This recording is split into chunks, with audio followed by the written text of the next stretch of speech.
নমস্কার, সবাই কেমন আছেন? আশা করি সবাই খুব ভালো আছেন, আমিও খুব ভালো আছি। তো চলুন প্রতিদিনের মতো আজকের ব্লগটা এখন থেকে শুরু করি। আশা করি ভিডিওর থাম্বনেল দেখেই বুঝে গেছেন আজকের ভিডিওয়ে কী স্পেশাল আছে। তো চলুন, আজকে সকালবেলাটা মেঘলা মেঘলা লাগছে বেশ। আজ আবার বৃহস্পতিবার।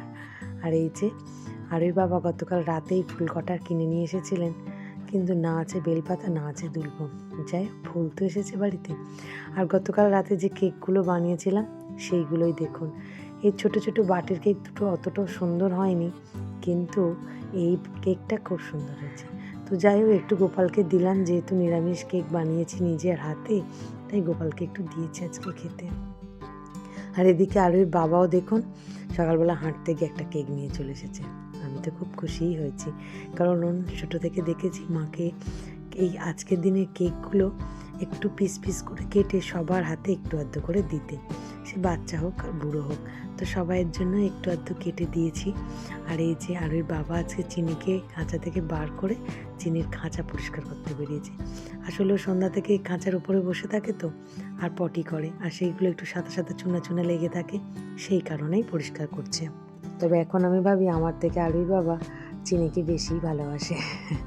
তো যাই হোক, আজকে বৃহস্পতিবার, মায়ের একটু পূজা হবে। তো সবই মোটামুটি সাজানো গোজানো হয়ে গেছে, একটু ধুনোটা ধরিয়ে নিচ্ছি জাস্ট, তারপরেই পূজা শুরু করব। তো আজকে আরোই আমাকে প্রচণ্ড হেল্প করছে জানেন। তবে হ্যাঁ, আজকে কিন্তু সকালে কোনো রান্না হয়নি। আরুর বাবার আজকে একটা পিকনিক ছিল, সেই কারণেই আমি আর আরোই খাবো, তাই সকালে কোনো রান্না করিনি। পুজো টুজো সেরে নিয়ে তারপরে খাবার করব। একদম গরম গরম পরোটার বেগুন ভাজা, কারণ সকালে নিরামিষ ভাত করে রাখলে আরুই বললো খাবো না। তো আমি ভাবলাম সেই নিরামিষ ভাতই তো খাওয়া হয় প্রত্যেকটা বৃহস্পতিবার বা শনিবার, তো সেই ভাতে ভাতই খেতে হবে দু মায়ে যেকে, তো থাক আজকে। তাই পূজা সারার পরেই আমি চলে আসলাম রান্নাঘরে, একটু বেগুন কেটে নিচ্ছি, একটু বেগুন ভাজার পরোটা করে নেব। তবে আরোই বলেছে আমি একটা গরম পরোটা খাবো, তারপর আমি মুড়ি খাবো। ও আবার একটু সকালবেলা যেহেতু চাউমিন খেয়েছে, তাই এখন আর পরোটা রুটি খেতে চাইছে না। তো কোনো অসুবিধা নেই, যেটা খাই খাক। তো একটু বেগুনটা ভেজে নেবো বলে আরোইকেই বলতে ও একটু নুন আর হলুদ মাখিয়ে দিচ্ছে, আর আমিও পরোটাটা চটপট বেলে নিয়ে বসিয়ে দিয়েছি। তবে একদম গোনাগুনতি করেছি আরোহীর আর আমার জন্য, এক্সট্রা করে কিচ্ছু করিনি, কারণ আজ বিকালের জন্য আলাদা কিছু খাবার আছে।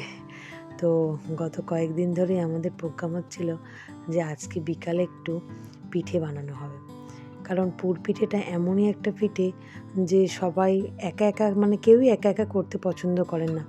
তাতে দুটো দিতে হয় হোক, দুটো খেতে হয় হোক, কিন্তু সবাই মিলেই হাত লাগিয়ে করলে ভালো জিনিসটা খুব তাড়াতাড়িও হয়ে যায়, তাই না বলুন? আর বেশি তো এখন পিঠে পাটা সত্যি কথা খাওয়াও যায় না, মোটামুটি ভালোবেসে যেটুকু খাওয়া হয়। তো তাই আরম্ভ করে দেবো আজকের বিকাল থেকেই পিঠে। আর পিঠে পার্বণের দিনে সত্যি কথা বলতে এতই কাজের চাপ থাকে, যেহেতু ঠাকুরের আলপনার ব্যাপার থাকে, ওখানটা সুন্দর করে জায়গাটা গুছোনোর ব্যাপার থাকে, ঠাকুরমশাইয়ের অপেক্ষা করার থাকে। তো সেই সব কারণের জন্য ওই দিনকে কতটা কি পিঠে করতে পারবে সবাই, তা আমরা কেউই গ্যারান্টি দিয়ে বলতে পারছি না। তাই আজকে একটু নিজেদের মতো করে খেয়ে নিলাম। আর আমাদের যে চাষ করেছিল আরুই বাবা, সেখানে খুব সুন্দর কড়াই শাক হয়েছে, সেটাই অসীমা তুলে দিচ্ছে আজকে বসে বসে কড়াই শাকগুলো। তো সেই বিকালবেলাতে দেখি আমাদের মন্দিরে একটু পূজা এসেছে, তো সেখানেই আবার চলে আসলাম ক্যামেরাটা নিয়ে। মাকে অনেক দিন পরে পূজা হতে দেখে আমারও খুব ভালো লাগছে। দেখুন, মায়ের কাছে কিন্তু ঘর নেই, ঘট আমার বাড়ি, কিন্তু মাকেই একটু সবাই পূজা দিয়ে যাচ্ছে। আজকে আসলে বৃহস্পতিবার খন্দবালা, তাই বাড়িতে ওনাদের পুজো হচ্ছে, তাই মাকেও একটু পুজো দিয়ে গেল। আর সেই প্রসাদটাই আমিও হাত পেতে নিয়েছি, কিন্তু অসীমা যেহেতু ওখানে একটু কাজ করছে, তাই অসীমার ভাগের প্রসাদটা আমার হাতে ধরলো না, তাই আঁচলেই আমাকে সবটা প্রসাদ ঢেলে দিয়ে গেলাম। তো অসীমার আমি আঁচল থেকে প্রসাদটা খেয়ে নিয়েছিলাম জয় মা বলে। এই দেখুন, ওইটুকু চাষ দেখতে কিন্তু এক চুবড়ি শাক হয়েছে, আর এর মধ্যে তো কোনো ঘাস পাতা নেই, পুরোটাই সলিড। আর এদিকে পিকু বসে গেছে নারকেল কুটতে, আর অসীমা বসে গেছে শাকটা কাটতে।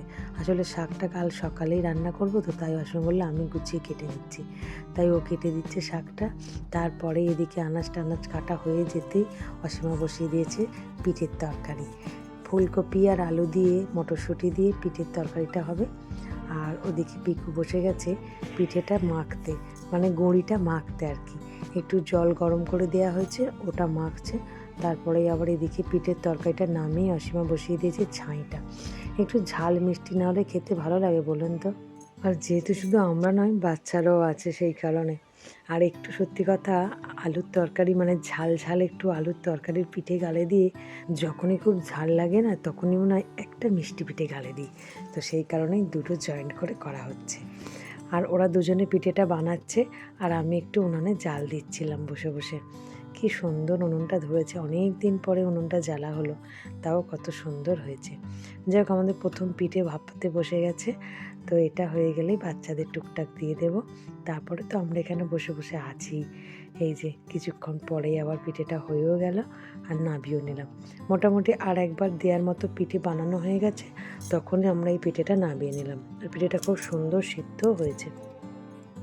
কথাই বলে পিঠে নাকি সামনে কেউ দাঁড়িয়ে থাকলে হয় না, কি জানি, আমার তো এটা মনে হয় না। তবে হ্যাঁ, মায়েদের মুখে শুনেছি বিশেষ করে ভাজা পিঠেটা যখন বানানো হয়, কোনো রাশি জাতক জাতিরা দাঁড়িয়ে থাকলে অনেক সময় পিঠে নাকি সুন্দরভাবে ফোলে না। জানি না কতটা সত্যি কথা, তবে পিকুও বলে যে এই পিঠেও নাকি সিদ্ধ হতে চায় না আবার। তো আজকে তো আমরা সবাই মিলে থেকেই পিঠেটা সুন্দর সিদ্ধ করে ফেলেছি, যে হয়ে গেছে মোটামুটি আমাদের ছাঁয়ের পিঠেটা।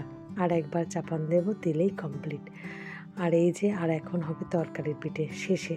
তো আর একবার তরকারির পিঠেটা ভাপিয়ে নিয়ে আপনাদেরকে দেখাচ্ছি। এই দেখুন, তরকারির পিঠে বেশিরভাগটাই ভেঙে যায়, তাই গোটা কয়েক বেশ ভেঙে গেছে, কিন্তু ছাঁয়ের পিঠেগুলো একদম শক্ত শক্ত সুন্দর হয়েছে। তো আমাদের পিঠে মোটামুটি রেডি। আর একটা পিঠে চাপিয়ে দিয়েছি, শেষ তরকারির পিঠেটা। আর তারপরে আমরা সবাই মিলে এখানে মুড়ি মাখিয়ে নিয়েছি। যেটুকু তরকারি বেশি ছিল সেটা দিয়ে মুড়ি মাখানো হচ্ছে। তিনজনে মিলে মুড়িটা খাবো, তারপরে কিছু কিছু করে পিঠে খাবো। তো চলুন, ভিডিওটা আজ এখানে শেষ করছি। আগামীকাল একটি নতুন ব্লগে আবার দেখা হবে। সবাই সুস্থ থাকবেন, ভালো থাকবেন, সবাইকে ভালো রাখবেন। আর ভিডিওটা কেমন লাগলো অবশ্যই কমেন্ট করে জানাবেন। টাটা।